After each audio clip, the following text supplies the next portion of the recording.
রাত তখন প্রায় ১২টা। সৈয়দপুরের ঢেলাপীর এলাকার রেল ক্রসিং পার হয়ে বোতলাগাড়ি এলাকায় ডাকাত ধরতে যাচ্ছিলেন থানার ভারপ্রাপ্ত কর্মকর্তা ইসমাইল হোসেন সহ ১৩ পুলিশ সদস্য। কিন্তু রেল ক্রসিংয়ে গেটম্যান না থাকায় কোনো সিগন্যাল ছাড়াই পুলিশ ভ্যানটি উঠে যায় রেল লাইনে। ঠিক তখনই নীলফামারী থেকে ছেড়ে আসা নীলসাগর এক্সপ্রেস ট্রেনের ধাক্কায় দুমড়ে মুচড়ে যায় গাড়িটি।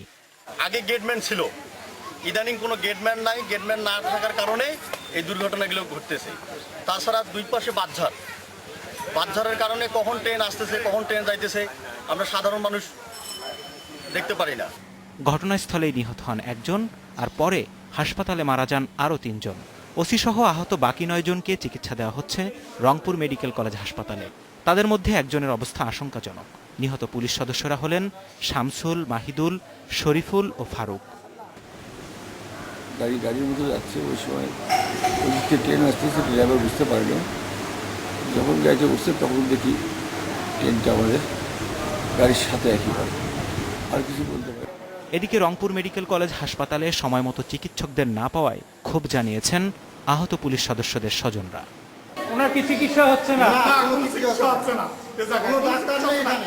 স্পেশাল হাত জোর করে বলতেছে যেখানে খুশি সেখানে আপনারা নিয়ে যান, আমি সরকারিভাবে সাহায্য করবো। Zahidul Bashar, Independent news.